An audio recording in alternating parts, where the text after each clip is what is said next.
Well, we have Dustin Heiner on the call. Dustin, I really appreciate your time and really have to point everybody to your website, which is masterpassiveincome.com/free course. That's right, everybody. Take advantage. Dustin, right off the bat, is going to give you his free course on how he does real estate investing. I can't endorse this enough. So take advantage of this. I mean, the entry level here, I can't frankly believe you're giving this away.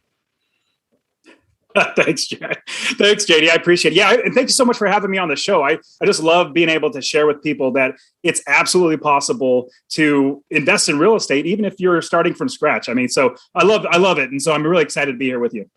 And I absolutely love your shirt, Successfully Unemployed. Thank you.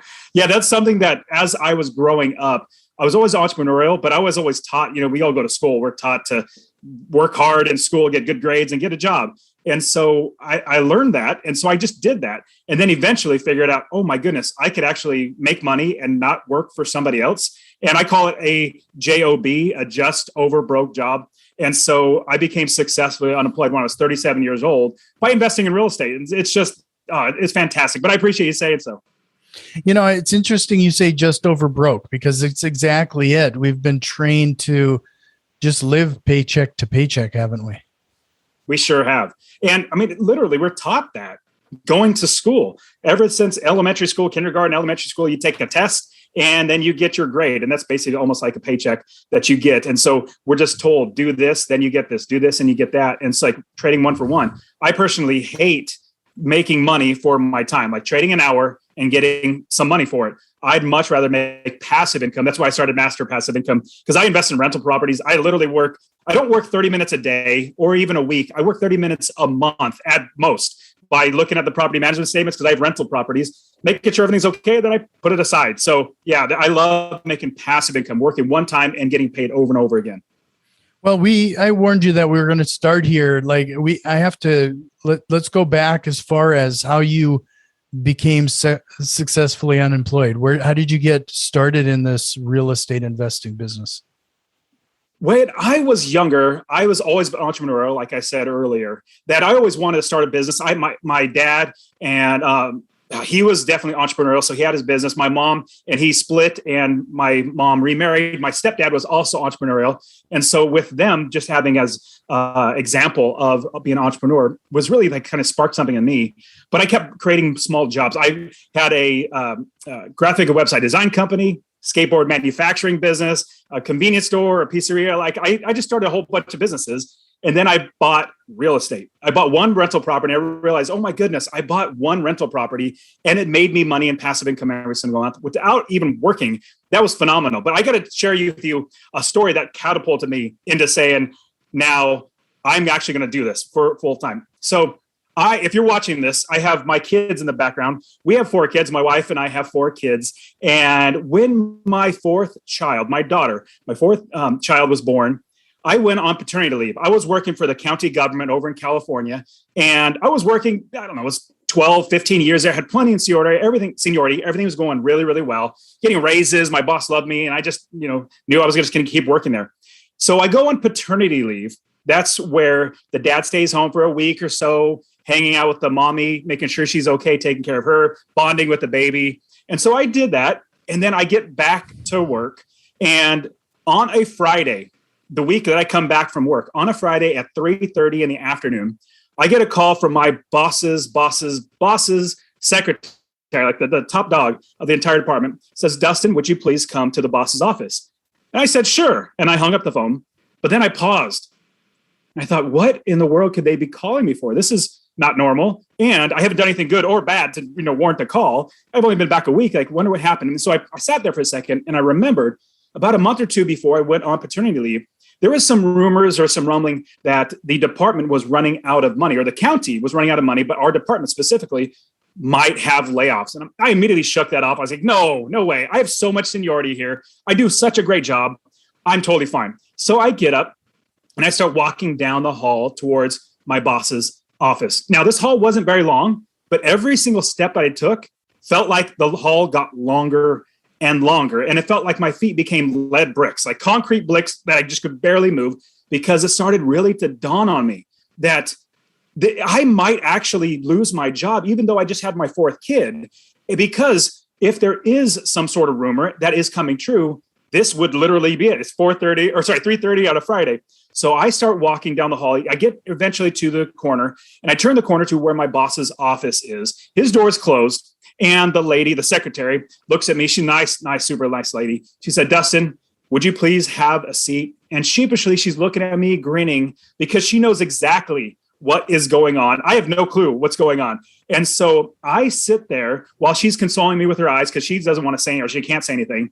And I immediately start to think about everything I've done in my life working. I've been working so hard to build up a career here, to have so much seniority that I would never get fired or let go or anything like that. And at the same time, I realized if I get laid off right now, what does that make me? Am I going to be a failure as a husband? Am I going to be a failure as a father? As a man providing for his family? Everything that I built my life towards, is that going to be literally taken from me? My hands started getting all clammy. My forehead started getting all sweaty, just thinking about all these things about my family. Then the door to my boss's office opens, and out walks a lady with a piece of paper in her hand. And she is noticeably distraught. And she's not necessarily crying, but you could tell her world is rocked. Like, she is definitely devastated. And my boss brings me into his office. He gives me a layoff notice. The department's running out of money. Says, "Dustin, we can't have you anymore. We need to lay you off." I am just rocked. And so I start walking back to my office, and I get back and sit down at my desk, realizing, oh no, I have 2 weeks of work left. What am I going to do? And then I realized two things. Number one, I need to get another job. I need to get something to be able to pay the bills, put a roof over our heads, make sure my kids have food to eat, all that sort of stuff. So praise the Lord, I got a job in another department. I started interviewing. I started calling other departments saying, "Hey, I'm a free agent. Can you select me?" I started working at the sheriff's department, doing IT work there, which was really, really awesome. Great job. So that got number one taken care of.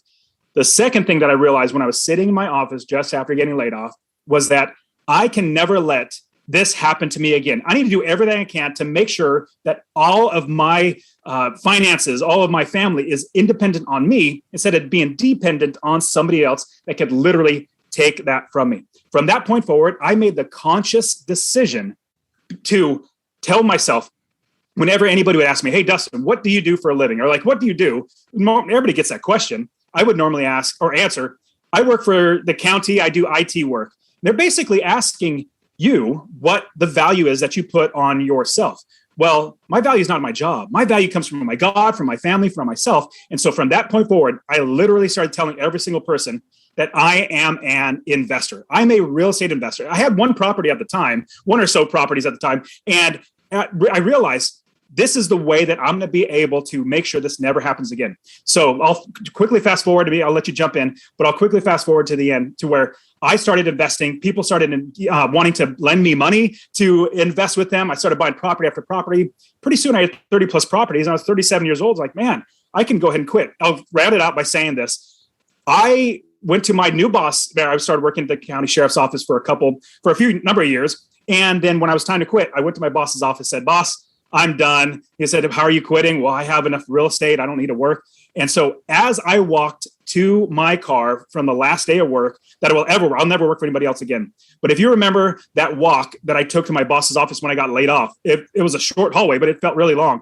Well, where I park in downtown from where my work was, like about a mile long.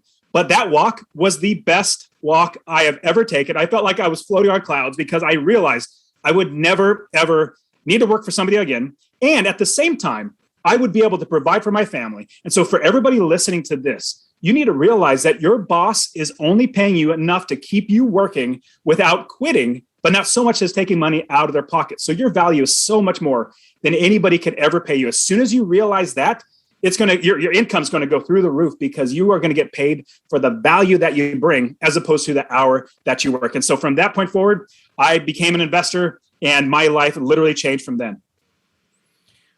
Wow. That was probably one of the best openings of a show I've had in a while. Thanks, JD. You have so much to unpack here that I don't even know where to begin. One of the things that that really stood out is getting paid for the value you bring. that is a mindset shift that would shake most people's world. How did you get your mind right there?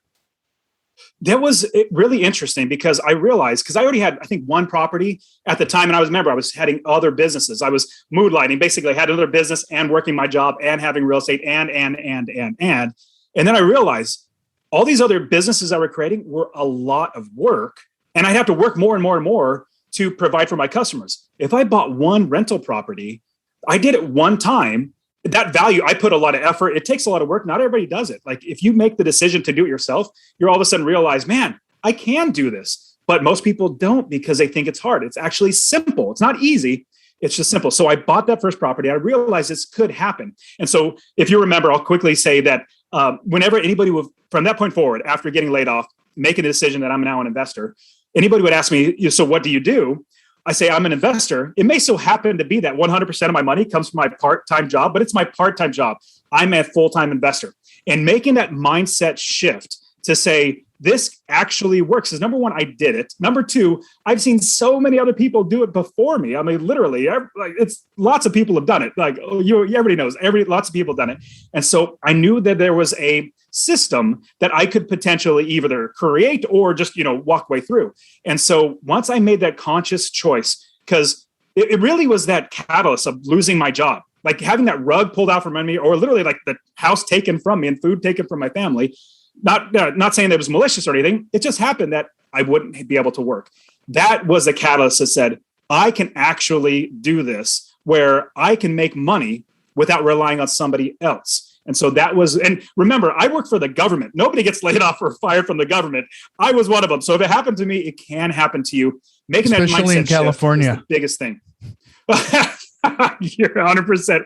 You're 100%. I've since moved to Arizona. I live in Arizona now, closer to my in-laws and everything. But you're 100% right. And what happens is, as I started telling people that I was an investor, maybe even I only had one property or zero properties. Like I have students that tell people that they're investors, and they get people to say, well, can I invest with you? And that helps them to get financing to buy the first property. Because what's real, and to get back to your original question, that value shift, that mindset shift, I can literally teach anybody to invest in real estate. I've taught hundreds and hundreds of students. But what I can't do is get them over that hurdle, that mindset shift that helps them to say, I can do that. That is something that I can do. Here's the plan. Here's the map.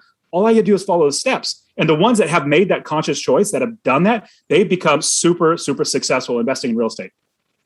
Well, I think another mindset thing that you taught right there too is the concept of actually saying out loud to everybody that you are a real estate investor. We talk more and more times about how important it is to have those daily affirmations. And frankly, that kind of sounds a little hokey and when you think about it. And when some people will even go as far, I'm not going to wake up in the morning and do affirmations. What you're doing there is actually affirmations. It's just put it into practice. You say it more and more, and you introduce yourself as an investor. You start believing you are an investor, and it actually starts to manifest in your life. You're absolutely right. And that's something that I always teach any student coming in, is that we need to have that mindset shift to where we now realize that that's what we are. That's our goal. And if you want to be a writer, if you want to be an artist or a musician, like if you make the decision to actually put yourself out there as that, eventually it's going to come. Like the more times than not, when I am actually telling somebody that I'm an investor, usually somebody will reply with, "Oh, I have a property. Would you want to buy that? Or can I invest with you? Or do you need a partner? Can you show me how to do it?" Like literally all those questions come up. And it's just because I tell people. When I didn't tell anybody, nothing happened. Now that I do tell people, I have so many more aspects in the business growing, because networking is one of the biggest keys in all of real estate, actually business and in life. Networking, it's who you know. It's actually going to help you to grow your business. So you're 100% right. So just to remind everybody, head over to masterpassiveincome.com/free course. Take advantage of what Dustin is offering there. You also host a podcast. Where would they find that? What's the name of it? Yeah, I have Master Passive Income. That's my podcast. I have a YouTube channel, articles on my website and everything like that, masterpassiveincome.com. Just look at Master Passive Income. I actually even have a second podcast. It's with real estate. Like I said, I literally work 30 minutes a month. I don't have a lot of stuff on my plate. I don't work 40 hours a week or more like most everybody else does. So I started another podcast called Successfully Unemployed. That's where I get awesome people like you, JD, and interview them on how you became successfully unemployed so that you can show other people how to do it. So I have 100 plus episodes now because most people think that there's only a few ways to not work for somebody else. Inherit money or inherit a business or inherit something. That's usually what people think. But there are so many ways to do it. So I have Successfully Unemployed as well. So if you search for either one of those, you'll find me. So when you started investing in real estate investing, you mentioned achieving that first milestone of 30 properties. How quickly did you achieve that? It took about, I want to say 6 years, maybe a little over 6 years. And then it took me another 2 years to actually quit my job because leaving that W-2 job, even though we all know that's not secure, it's just a steady paycheck that it kind of comes in. But then even though I was making $75,000 a year from my job, my J.O.B., I realized I was losing money working there. And now I make so much more money, like hand over fist over money over what I was making there because I get paid for the value that I bring. If I buy one property one time, it makes me money continually until I sell it. In fact, I usually don't sell it. I can literally give it to my kids. It's generational wealth that I'm creating. Are most of the properties that you're investing in now are single family homes, or what does your portfolio look like? So when I say single family homes, it means 4 units and below, because that's what the IRS and banks classify them. So 4 units, 3, 2, and 1. So it's all of those above. So yes, what I love to do, as well as all my students, is it's a low barrier to entry. Even though we know it's hard, a lot of people think, it's hard to invest in real estate, which it is. But if you have the simple steps, you can actually do it. Getting into a 50-unit apartment complex, so many more. Like you want to play Monopoly, like start small and then keep building up and trading up and trading up. Eventually, you get apartment complexes or hotels. That's where you get paid a lot more money because you get paid per day as opposed to per month. So yeah, it was single family homes, 4 units and below. So, and then you mentioned only working 30 minutes. Is that a week or a month at this point? A month. You had to have this is another mindset thing. You would have had to have handed off a lot of the daily activity to team members. Can you touch a little bit on that? How did that go? You are 100% right. So here's what I'll basically give you the premise or the business model of my business and what I teach everybody. We build the business first. You're going to hear me say that over and over and over again. If you remember, I said I'm an entrepreneur. I've built many businesses. In fact, I currently own many businesses. I'm a business owner. So what most people do when they tell you or teach you how to invest in real estate, they'll say, okay, you find a property. Doesn't matter where it's at. You find a property in the country, you run the numbers, you make sure you're making a little bit of passive, like $100 a month in passive income. Then you find somebody to fix it up. Then you find somebody to rent it out. And then you find a property manager. Then you get it leased. And then. In my opinion, that's backwards. What we do at Master Passive Income is we build the business first. And let me give you an example how that actually plays out. If you're going to start a convenience store, and we all know what a convenience store, like a gas station, there's candy bars and sodas and stuff like that. You're not going to lease a building, open the doors, and put a box of candy bars inside that building. In fact, you'll go out of business very, very fast if you do that. No, what you're going to do is you're going to build a business first. You're going to get the gondolas. Those are the shelving units you put all the candy bars on. You're going to get countertops, fountain machines, bank accounts, cash registers, employees, cold storage unit. You're going to get everything in the business before you buy any inventory. Then once your business is built, then you buy your inventory and put it into your business. Same exact thing with real estate. We build the business first so that people running it, the experts on the ground, because we invest all over the country. I live in Phoenix. I have properties in Ohio, Texas, and Arizona. I have students investing in Indiana, Tennessee, Kansas, Florida, anyways, all over the place. They're investing everywhere. But what we do is we build the business first. And every single property that we buy is a piece of inventory. So we built the business, and all we need to do is buy another piece of inventory, property, to put into our business and have the business run itself. Because what people think is you buy one property, or they're taught this. You buy that property is a business. Then you buy another property. That could be part of your business, but that's another business in itself. wholeheartedly wrong. In my opinion, that's how I only work 30 minutes a month, is because I build the business. I find the property managers, the contractors, realtors, roofers, plumbers, inspectors, insurance agents, literally everything in the business who are experts on the ground. I don't just rely on Zillow or Redfin or some database. I rely on the experts that literally live in that city. I have cities and states that I've never been to, and I buy properties there and I invest there because I build the business first. I know how to do it well so that I have the right people. They're the experts. If I want to know, hey, property manager, how much could I rent this property for? Because I need to know how much I can rent it for. Because what we do here at Master Passive Income is we make sure we make $250 a month per property in passive income. So what you do is you take all your expenses, your mortgage, your taxes, your insurance, everything, your property manager fees, all the way, add them all up. And then you have your income. That's on top of that. Give you an example. Let's say your expenses are $1,000, but you could rent it for $1,300 a month. That's $300 in profit. That difference right there is $300 in profit. That's what we shoot for. So what I would do is say, hey, property manager, you're the expert in that area. You might have a property around the block that you're literally renting. Like you might not be able to rent it for $1,500. So you know that. So you say, hey, I know this rents for $1,300 because they're the experts. So what we do, I'll round everything out by saying, we build the business first. We hire experts to do everything in our business. And from there, they make sure that we do the business right, because property managers want to make money renting good properties. The last thing you want is, and this is what a lot of other people who teach you how to invest in real estate, they'll tell you to buy the property if it makes good numbers, then find somebody to rent it out, fix it up, and then find somebody to manage it. The last thing you want is to find a property and buy it. I have nobody that would want to manage the property because it's in a bad area and nobody wants to rent it. That's what you don't want. Then you have a bad property. In fact, it's a liability. So I'll let you go and fill in, but that's it for me. Build the business first, make $250 a month in passive income.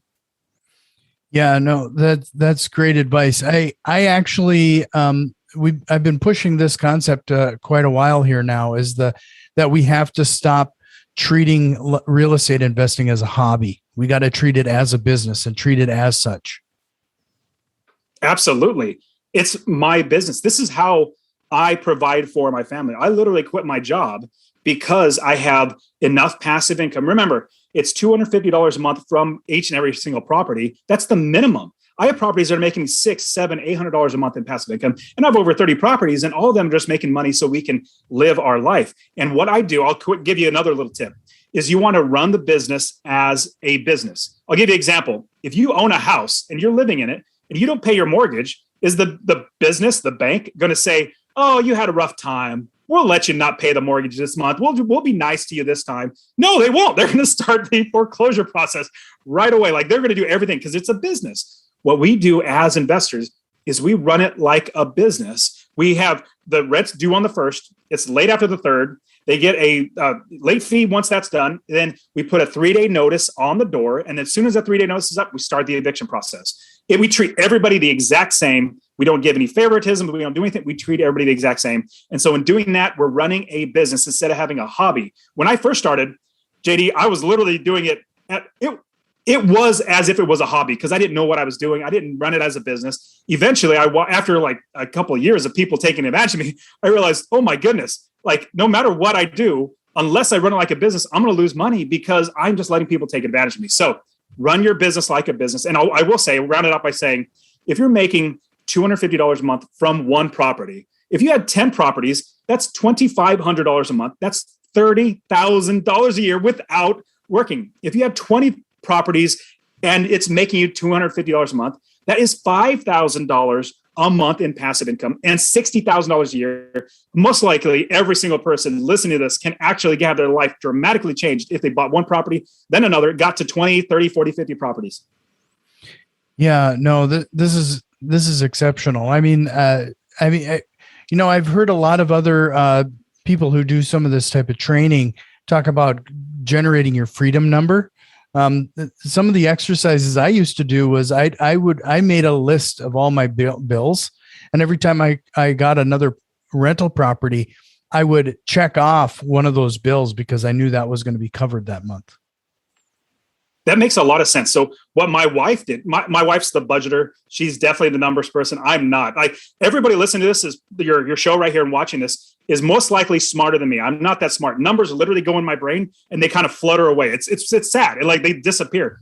But I've been able to figure this out because it's so simple. If you add up your expenses, mortgage, taxes, insurance, all that sort of stuff, and then have your income. So you add up and subtract. So add up your expenses, subtract it from your rent. That's your passive income. And what's interesting is as you do that, you realize, oh my goodness. Well, I'll tell you this. Let me round this out by saying, I don't pay my taxes. I don't pay my insurance. I don't pay my mortgage. I don't pay my property manager. I don't even pay to fix a toilet.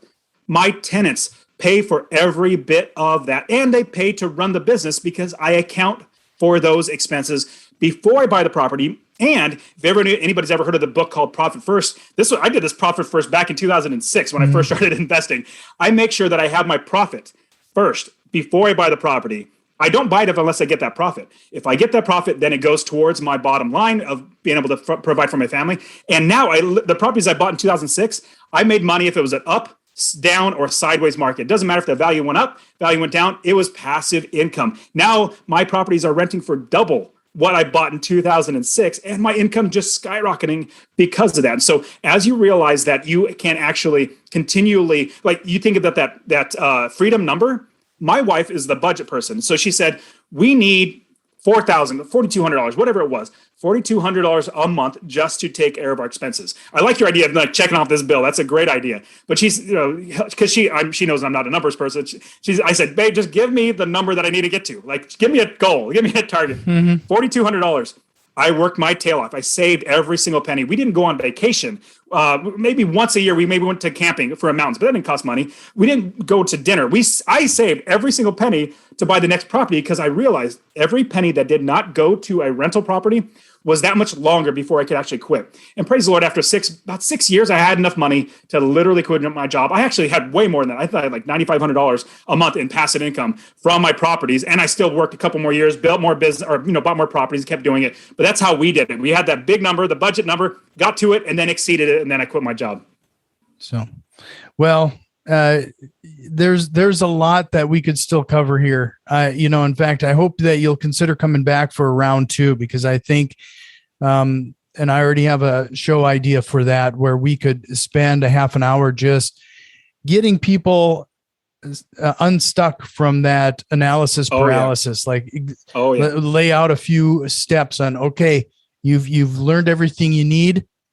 Now these are the steps you need to take. Let's get started. JD, I'm down. Anytime you want. I'm down. Let's do it. I'd love to do that with you. I'm going to send everybody to your free course again. Head over to masterpassiveincome.com/free course. Take advantage of Dustin's offer there. And before I let you go, Dustin, and I feel like we're kind of closing this abruptly, but is there a question you wished I would have asked you here today? You covered a lot of ground. The biggest thing that I want to, because if somebody doesn't ask me this question, but it's like, what are some things that you need to do if you're going to start investing? Number one, education. We know you need to learn how to do it because there is a step-by-step process that if you follow, you're actually going to do really well. But it really comes down to building the business, building business first, making sure you're making $250 a month in passive income, and hiring experts on the ground to actually run your business for you. If you do those things, I would almost guarantee that you're going to be successful, because you're not going to buy a property that's not going to make you money. So that's the one thing that I want to leave it. Build a business, $250 a month in passive income, and make sure you hire good experts.